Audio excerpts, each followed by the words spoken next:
Christian Pulisic is going nowhere. A potential swap deal, Timo Werner for Erling Haaland, and more on Hakim Ziyech and Kai Havertz. And if you've missed my content earlier today, check out the last video on my channel. I've asked you guys a question. Is Kai Havertz a Chelsea number 9?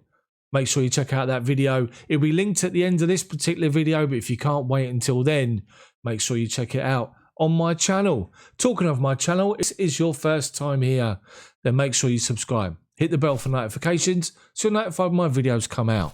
But for now, without further ado, people, let's get cracking.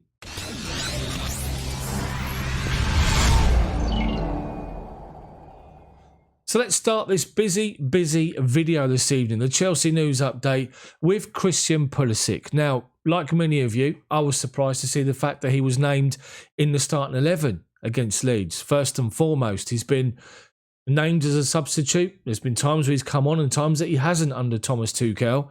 And we've always heard, or I say always heard, we've more recently heard Thomas Tuchel talking about the fact that Christian Pulisic is seen more of an impact player from the bench, which I think is completely wrong. Anyway, putting that to one side, the fact that he was named as a starter in the team was interesting to see. Now, we all looked at the starting 11 and Chelsea were advertising the fact it was a 4-2-3-1, and we were wondering, could we see Pulisic on the left and Ziyech on the right in a 4-2-3-1? Didn't happen. It was a 3-4-3, as we all know, and Christian Pulisic was a right wing-back. Now, for me, not going to happen. I can't see him playing there. I keep championing the cause of playing players in their strongest positions, their natural positions, and Christian Pulisic is one of them. Now, what's concerning is this guy on his day, when he gets to run of games and he gets back to full fitness, is a world beater. We've seen last season what he can do. We've seen glimpses of his quality, of the God-given talent that he's got, and he needs to be playing his natural position. But at the moment, the tactic, the formation doesn't suit him. He can't fit into that formation. And as we saw last week, there's speculation with other clubs interested to take him on. Now, talking of that, and Fabrizio Romano has tweeted out today, Christian Pulisic has always been respectful with Chelsea, a great professional. There is interest from top clubs in case he'll leave, normal for this kind of talent. But Pulisic is fighting for Chelsea and nothing will be decided before June. You have to ask yourself the question, if it carries on, same formation, him sort of trying to be shoehorned into a position and not really playing to his strength, will he want to stay on at Chelsea or could he potentially be looking to leave in the summer? Doesn't look good for me, being honest, sitting here right now talking to you, because he doesn't fit. So hopefully it changes. The thing that I keep saying, and I've said it after my match commentary on Saturday, the Leeds game, I'd like to see Thomas Tuchel look at with a half an hour, 25 minutes to go and say, this isn't working. Let's switch it about. Let's mix things up and go 4-2-3-1 and really attack the game. We don't do that at the moment. At the moment, it's like for like substitution. So that's what I hope happens. I hope Christian Pulisic can really unleash his potential in his favoured position. But let's face it, it's going to take a big shift in what we're doing at the moment. Hopefully, we can hang on to him. It doesn't look good.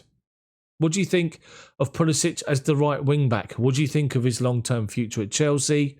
Post your comments, comment section below. Now we're going to go to this particular story that's come out today from Football Insider, according to Chelsea sources. Now, I say sources because who knows? But Chelsea to explore a sensational Erling Haaland part exchange deal, and that involves Timo Werner. Now, for me, I think this is complete tosh. I think it's just made up to try and get a story. But to me, they're taking the fact that Timo Werner has struggled for goals. That's the only thing he's struggled with. Everything else has been great. His involvement in game, his contribution in game, his willingness to keep making those runs and keep getting in spaces, no concern, no problem. It's just the goals. And we're seeing people talk about Timo Werner wants to leave. Total rubbish for me. But if there is any substance in it, then it's an interesting report. But Erling Haaland made it clear, doesn't want to come to Chelsea. We're not a big enough club. So why on earth would you explore the option of trying to sign him? Of course you want to try and sign him, because you want the best at the club. And this guy is just an animal up front. But if he's publicly spoken out and said he doesn't want to come to Chelsea, then I guess you're just going to rely on the likes of Roman Abramovich, Marina Granovskaya, try and sell Chelsea and sell the project at Chelsea, if there is one. Because I thought we had one with Lampard. Not anymore. So is this story got any substance in it, or is it just grasping a headline out of thin air? For me, I think it's the latter. I don't think there's anything in it. What do you think? Haaland for Werner, would you take that? Post the comment section below. So guys, we focused on Christian Pulisic, we focused on Werner. We're now going to turn our attention to Hakim Ziyech. And I keep saying it, he's not a number 10. He's trying to fit in another one that's trying to be shoehorned into our tactic that doesn't work. He's either coming on in games when he doesn't start, or he starts and he's being taken off. We're not getting the best out of him. And there's an article featured in the Express, and it's featuring a quotation from Mario Melchiot, the old Dutch Chelsea defender that was at the club at the turn of the century and the early 2000s.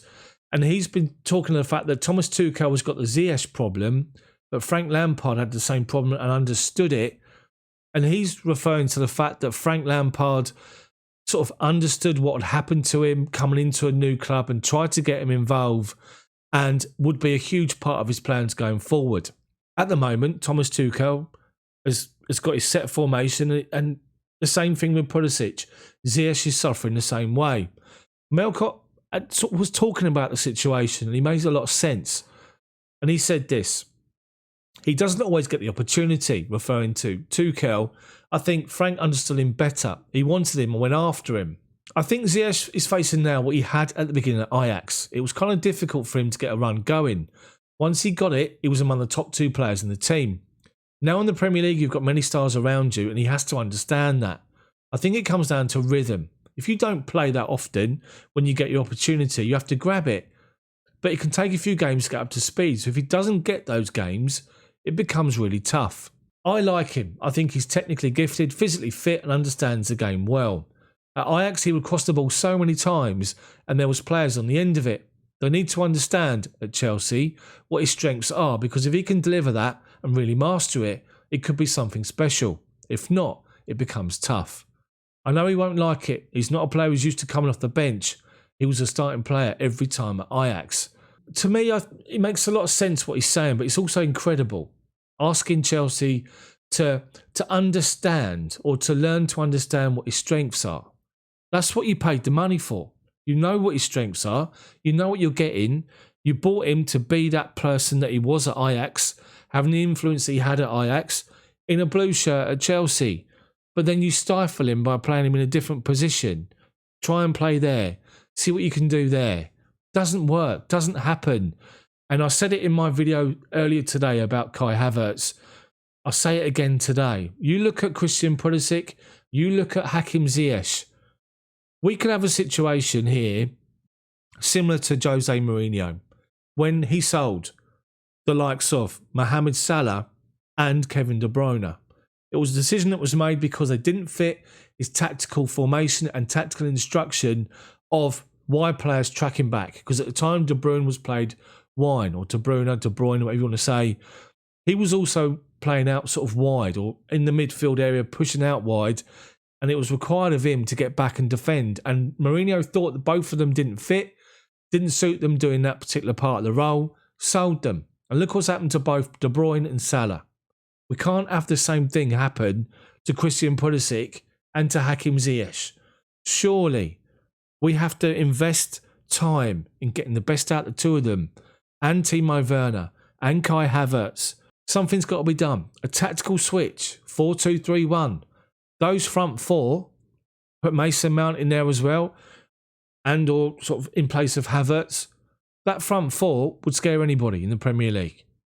I guess it's what happens defensively, of course, but I just can't see why we can't do it. I just can't see why we can't make the changes. We got the players for it. Everyone can see it. Pulisic is suffering. Ziyech is suffering. And I can't see it ending between now and the end of the season. So that'll be another one Will Hakim Ziyech get the ump with it? Will he get the arse at not playing or playing in different roles and not really getting a look in and decide he wants off? Hopefully not. I posted up a video last week about a possible exodus. If you haven't seen that, I'll link that at the end of the video as well, along with my video on Kai Havertz. So stay tuned to the end and watch those videos. What do you think? Hakim Ziyech, same problem as Pulisic? Can you see him getting in? Post your comments, comment section. So 2 other stories featured in today's video, and first and foremost, unbelievable Chelsea ladies win the Continental Cup. What a performance. Chelsea ladies beat Bristol City 6-0 with Fran Kirby involved in all 6 goals.